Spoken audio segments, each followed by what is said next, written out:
김성수의 대중문화 읽기.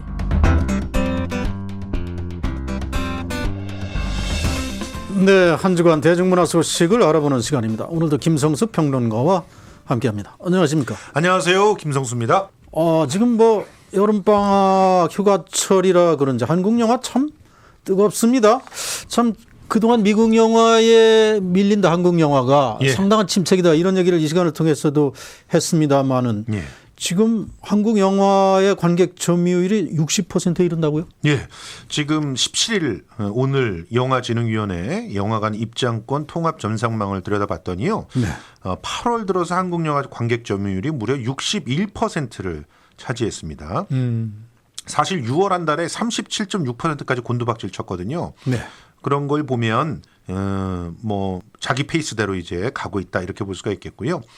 올 상반기 평균이 42.7%였어요. 그런 걸 보면 지금 드디어 제대로 한국 영화의 저력을 보여주고 있다 이렇게 볼 수가 있겠고 7월 들어서 특히나 이 암살의 흥행이 시작이 되면서 점유율이 아주 폭발하고 있습니다. 네. 그리고 이 쌍끌이 흥행이라고 얘기를 하죠. 암살과 더불어서 한 2주 후에 개봉을 한 베테랑이 같이 이렇게 흥행을 이끌어가면서 미션 임파서블 로그네이션도 지금 뭐 고전을 하고 있고요.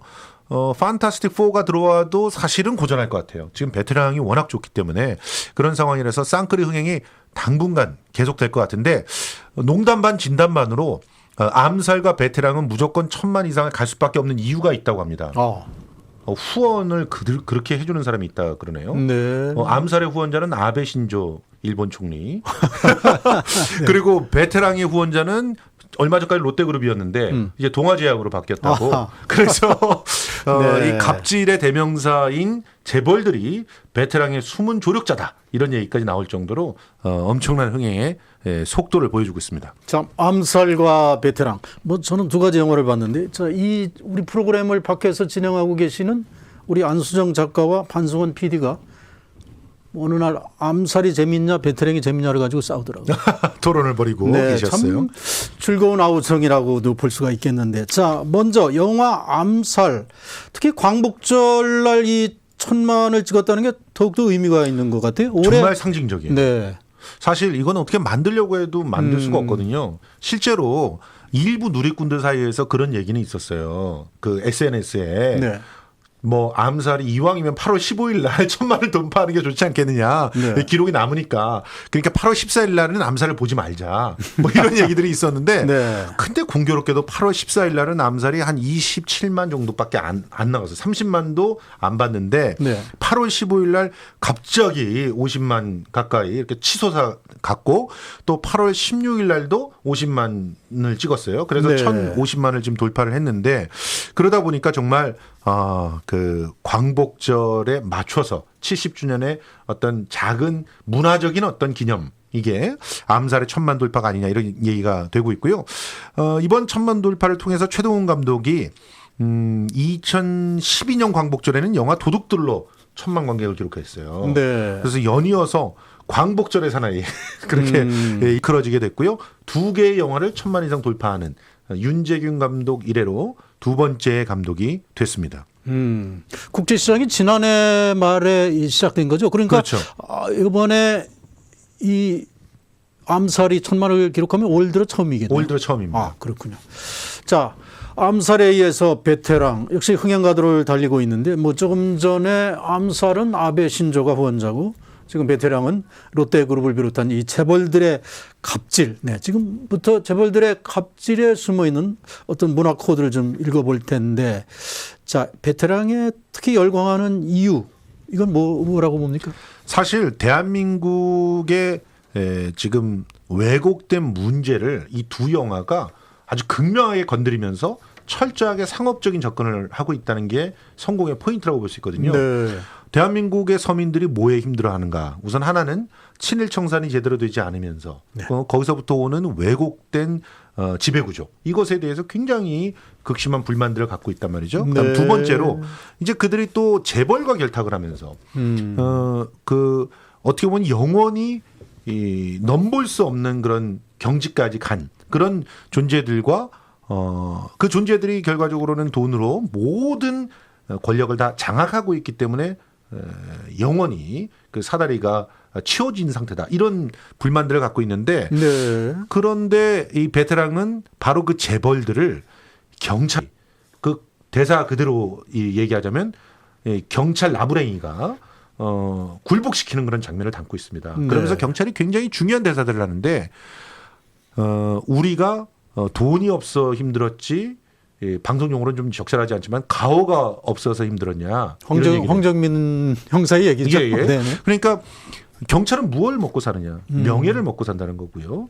그렇기 때문에 법대로 원칙대로 조소 말해야 되는 그런 경찰들이어야 되는 것이죠. 그래야 법 앞에 만인이 평등할 수 있는 거 아니겠습니까? 네.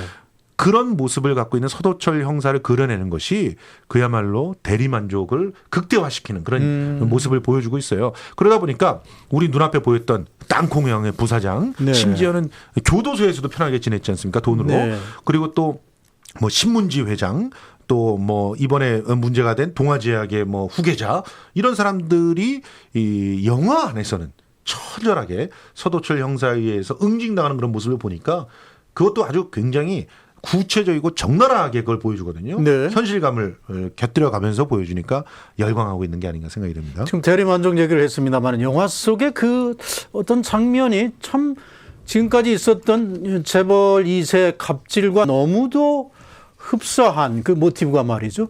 네. 거기에 맥값이 나오지 않습니까? 그렇죠. 그게 2천만 원이고. 그렇죠. 그게 과거에 있었던 상황과 너무나 거의 비슷한 설정 아닙니까?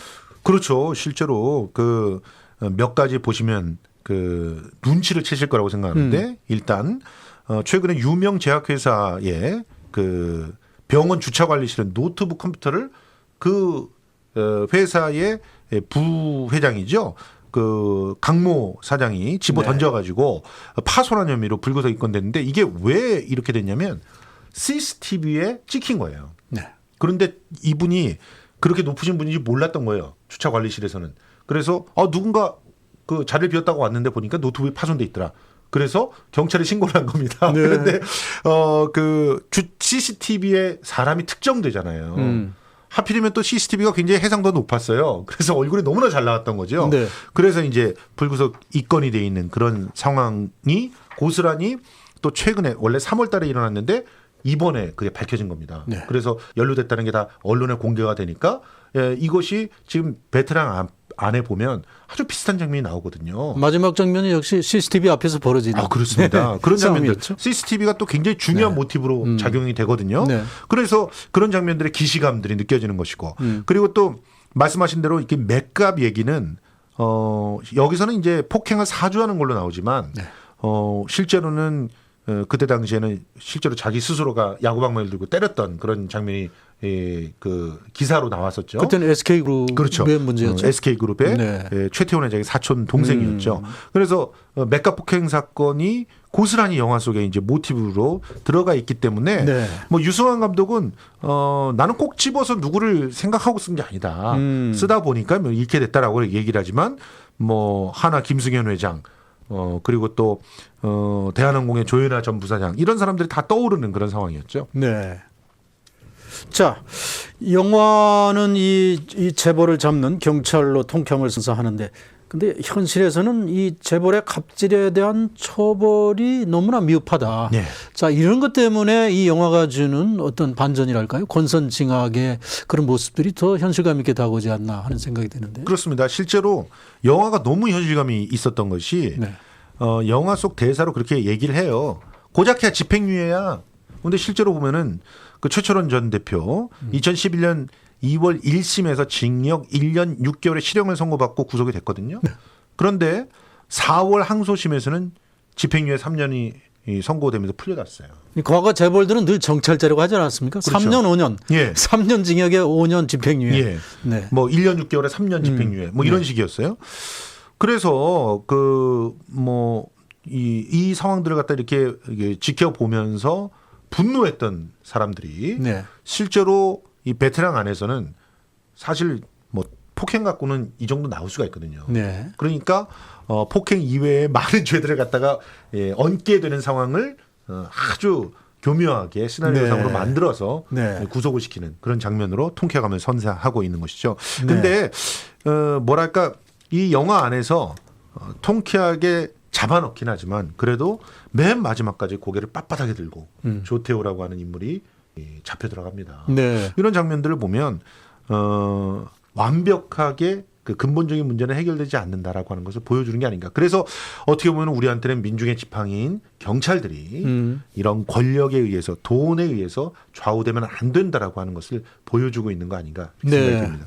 그런데 그 영화 속의 어떤 그 정의의 가치라는 측면에서는 황정민이라는 조태호라는 그 인물의 중심이 되어 있는데 사실은 저는 그 재벌 2세 역할한 유아인의 연기에 상당히 압도를 당했습니다. 아, 유아인 네. 씨가 조태호 역으로 나오는데요.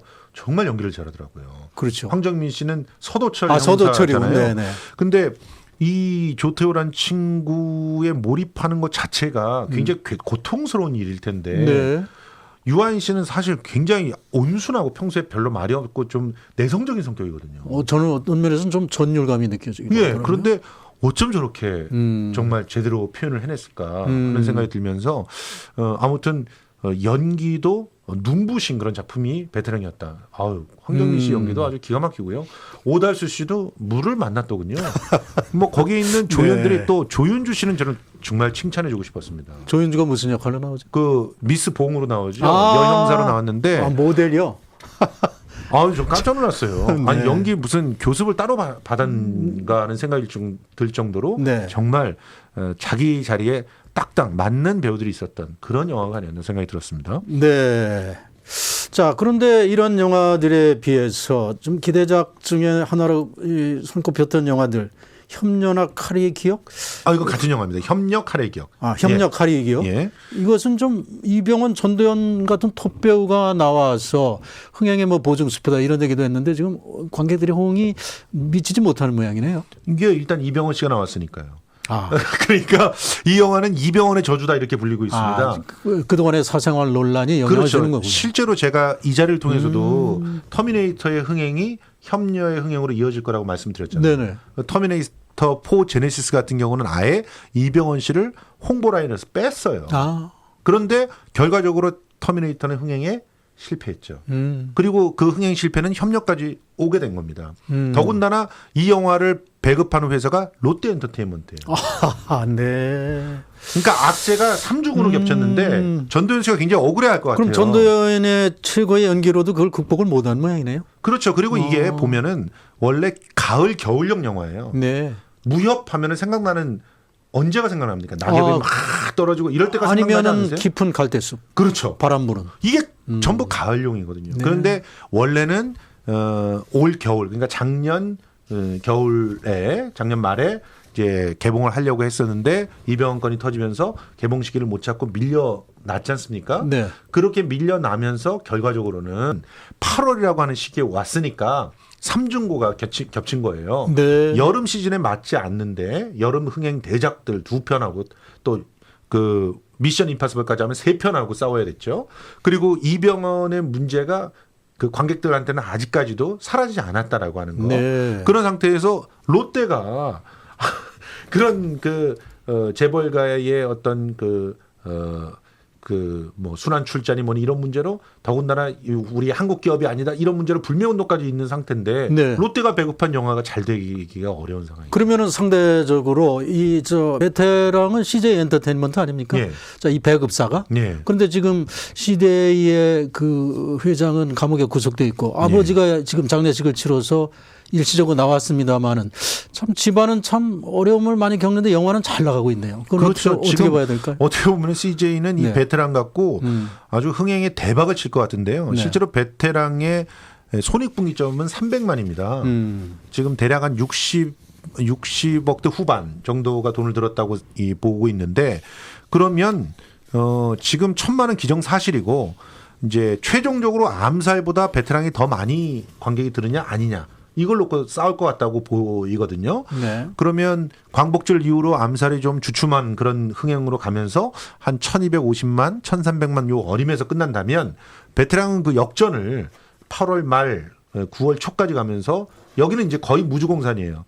다시 사도라고 하는 영화가 들어오기 전까지는 무주공산인데 가을 추석 시즌 전까지의 그 비어 있는 자리를 협녀가 사그라진 그 빈 공간을 베테랑이 그 판타스틱 4와 싸우면서 지키지 않을까 이런 생각도 해봅니다. 네, 끝으로요. 이병헌의 사생활이 협녀에 상당한 저조에 영향을 줬다고 그랬는데 참 연예인의 이미지 관리가 얼마나 중요한가. 또 하나의 사례가 그룹 블랙비의 피오가 예. 특히 그것도 광복절 행사에 자 일본어 의상을 입고 나왔다. 참 이건 어떤 사건입니까? 이게 그 광복 70주년 기념 행사에 블랙비가 출연을 했거든요. 글쎄 말입니다. 그런데 거기에 일본어로 문제 없다라는 글귀가 쓰여 있는 그 의상을 입고 올라갔어요. 아베 담화가 나온 다음 날이죠. 예, 이 문구가 네. 우익들이 시위할 때 쓰는 거예요. 일본은 문제 없다. 네. 일본 잘못한 거 없다. 사과 안 해도 된다. 그 내용으로 문제 없다라고 하는 글귀를 쓰는데 아니 아무리 이게 애니메이션에 쓰인 대사라고 하지만 이런 대사가 쓰여져 있는 옷을 입고 나온 거는 도대체 무슨 의미일까요? 그리고 주변에서 관리를 도대체 말입니다. 어떻게 했을까 네. 이런 생각이 드는데 지금 현재 뭐 소속사하고 멤버가 공식 사과를 하는 거였는데 근데 이 정도로 끝날 일은 아니거든요. 솔직히 말해서 예전에 그 빅뱅의 멤버 탑이 우계의 승천기 연상케 하는 의상 입고 나온 정도 그 정도하고는 상대가 안 되는 거예요. 왜냐하면 광복 70년 기념 행사에 올라갔기 때문에요. 네. 그러니까 일상 속에서 그런 옷을 입고 나왔다고 해도 한국 사람의 정서상 문제가 될 텐데 그 때와 장소가 있지 않습니까? 광복절날 그 광복절 기념 행사에 이런 옷을 입고 갔다라고 하는 것은 사실 굉장히 큰 문제라고 볼 수 있습니다. 네. 앞서 말한 암살, 베테랑 정말 그 영화가 개념이 있는 영화이기 때문에 이 관객들의 호응이 그렇게 좋다고 보는데 참 여러 가지로 대비되는 사례인 것 같습니다. 오늘 말씀 잘 들었습니다. 고맙습니다. 네, 지금까지 김성수 평론가였습니다.